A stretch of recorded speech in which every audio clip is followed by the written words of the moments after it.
সংযোগ স্থাপন করছে, ঠিক কিনা? যে ব্রিজটা বালিজুরির মাধ্যমে আজকে বর্ডার রোড হয়েছে, এই বর্ডার রোডে এরকম একটা ব্রিজের কারণে আপনারা অতি সহজে মোটরসাইকেলে, গাড়িতে, ভ্যান গাড়ি, টেম্পো এবং ব্যাটারি রিক্সার মাধ্যমে অতি সহজে আজকে ঝিনাইগাতিতে আপনারা যাইতে পারতেছেন। এখানে প্রায় আমার জানা মতে 14 থেকে 15টা ব্রিজ এবং কালভার্ট, 18টার মতো ব্রিজ এবং কালভার্ট এই বালিজুরির সংযোগস্থলে আমরা স্থাপন করছিলাম সেই সময়ে। ভাইয়েরা আমার, আপনাদের এখানে যে স্কুল দেখতেছেন, এই স্কুলের দোতলা বিল্ডিং আমি এমপি হওয়ার পরে আমার সময়ে করা। এখানের যে হাফিজিয়া মাদ্রাসা, এই মাদ্রাসার উদ্বোধন এবং সেই সময়ে ভিত্তিপ্রস্তর স্থাপন ওই সময় আমি এমপি ছিলাম।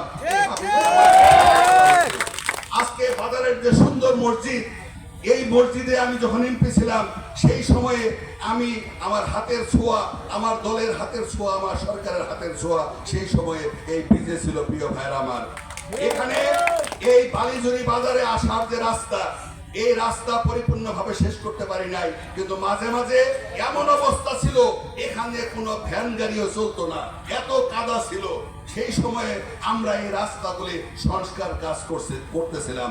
প্রিয় ভাইরা আমার, আমি এই এলাকার আরেকটা বড় সমস্যা ছিল, বিশেষ করে ব্রিজটা, খারামুরা টু বালিজুরির ব্রিজ। আমি নিজে ওই এলাকায় মোটরসাইকেল দিয়ে আইসা, এই পাশে মোটরসাইকেল রাইখা, পাশের সাঁকো দিয়া, মাঝে মাঝে নৌকা দিয়া, যখন এখানে মমতাজ মাস্টার সাহেব জীবিত ছিল, মমতাজ মাস্টার সাহেব আজকে নাই, মমতাজ মাস্টার সাহেবের বাড়ি ওই পাশে ছিল, ঠিক না?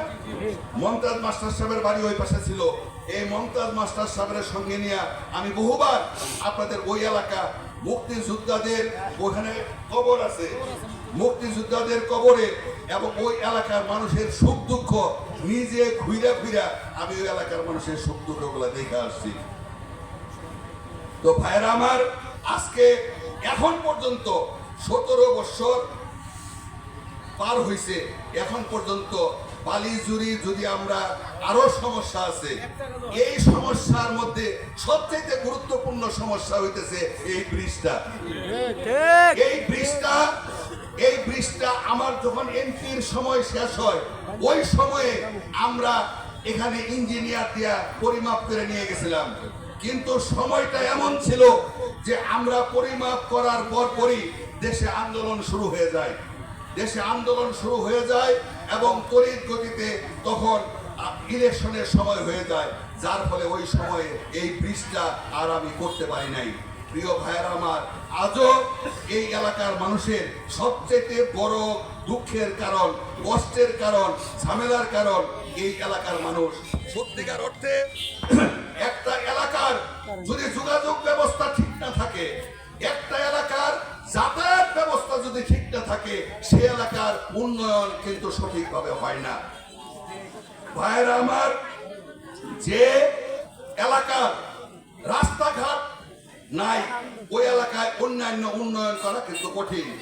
এবং যোগাযোগের উপরে এলাকার সবচেয়ে বড় গুরুত্বপূর্ণ উন্নয়ন বহন করে, কারণ শিক্ষা বলেন, বাজার বলেন, মাল বিক্রি বলেন, সবজি বিক্রি বলেন, লাকড়ি বিক্রি করে বলেন, শহরের সঙ্গে যোগাযোগ বলেন, রোগী নেওয়া বলেন, সমস্ত কিছু কিন্তু নির্ভর করে ভালো একটা রাস্তা এবং ব্রিজের উপর। একটা এলাকার যদি ব্রিজ না থাকে, একটা এলাকার যদি ভালো রাস্তা না থাকে, এটা সকল শ্রেণী পেশার মানুষের জন্য দুঃখের কারণ, কষ্টের কারণ। সুতরাং আমি মনে করি এই এলাকার রাস্তাঘাটের কিছু সমস্যা আছে, কিন্তু এর মধ্যে সবচেয়ে গুরুত্বপূর্ণ এই ব্রিজের সমস্যা। আমি আপনাদেরকে এইটুকু আশ্বাস দিতেছি এবং কথা দিতেছি, এটা শুধু কথার কথা ভাববেন না। আমি মাহমুদুল হক রুবেল, ডাক্তার সিরাজুল হকের সন্তান। আমি মাহমুদুল হক রুবেল বিদেশেও যাই নাই, প্রবাসেও থাকি না, ঢাকাতেও থাকি না। আমি আমার রাজনীতি শুরু করার পর থেকে আমি 15-16 বছর মামলা খাওয়ার পরেও, পালায়া থাকার পরেও এলাকায় ছিলাম। আমরা এই যে বিএনপির নেতা কর্মী যারা ছিল, এক বাড়ি থেকে আরেক বাড়িতে থাকছে, মামলা হইলে পুলিশ আসতে পরে খেতে খামারে পলায় থাকছে, গাছের ডালে রাতে পলায় থাকছে, বাজারের নিচে পলায় থাকছে, বনে বাদরে পলায় থাকছে, কিন্তু এলাকা কিন্তু কেউ ছাড়ে নাই। সুতরাং আমি এমন একটা মানুষ, আমি আমার এলাকার, আমি মনে করি রাজনৈতিক নেতা হওয়ার আগে, জনপ্রতিনিধি হওয়ার আগে ওই এলাকার সেন্টিমেন্ট, ওই এলাকার মানুষের পালস, ওই এলাকার মানুষের চাহিদা, ওই এলাকার মানুষের কষ্ট দুঃখের মধ্যে সবচেয়ে গুরুত্ব অনুসারে তালিকা, এটা একটা নেতার, একটা রাজনৈতিক দলের থাকা প্রয়োজন। সেই জন্য আমি মনে করি যে এই ব্রিজ সবচেয়ে গুরুত্বপূর্ণ। ইনশাল্লাহ আল্লাহ যদি বিএনপিকে ক্ষমতায় নিয়ে আসে, ফেব্রুয়ারিতে নির্বাচন হওয়ার কথা, আর মাত্র 4-5 মাস বাকি। এই রোজার আগে সব যদি ঠিক থাকে, ইনশাল্লাহ নির্বাচনে বিএনপি যদি ক্ষমতায় আসে, আমরা আপনাদের কাছে বলতে চাই যে প্রথম আমরা আমাদের প্রথম যে বাজেট হবে, এই বাজেটে এই অঞ্চলের মধ্যে সবচেয়ে গুরুত্ব অনুসারে প্রথম এই ব্রিজের কাজ করা হবে। প্রিয়